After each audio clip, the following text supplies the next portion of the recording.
Morning, James. Hello. I was just ringing to say that I was walking home from work about 10 years ago.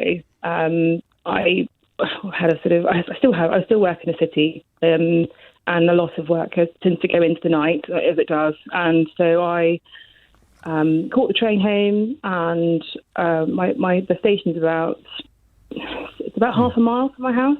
So it's a pelt when I'm running in the morning. It's 7 minutes, but on the way home, it was probably a stroll. It's Sure. about 15 minutes tops because it's really not far, and it's a dead straight road. Like there's no bends. It literally just goes straight down the road. Yes.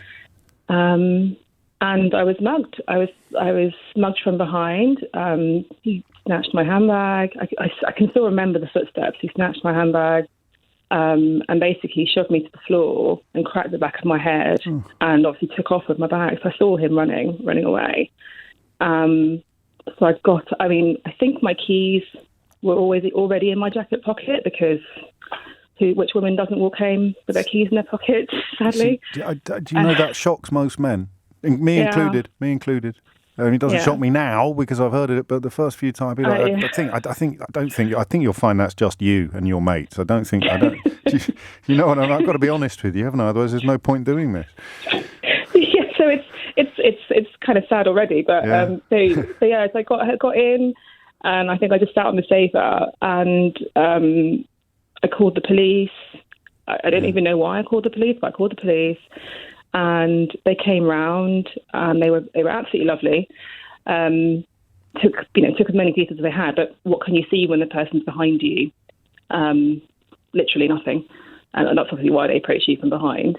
But to this day, my husband sometimes has to come to the back of the back door for me to go out to the shed where we've got a freezer. Really? And sometimes I need him to stand there and watch me go and come back, because I just get so nervous. And I know it rationally, nothing is happening in the backyard, but I sometimes still get afraid of the dark. I can't go out for walks on my own at night. And I should be able to walk around the park without fear, but it still hangs over me. And this is 10 years ago. I had a therapist at the time for about 3 or 4 sessions, because I literally couldn't leave the house.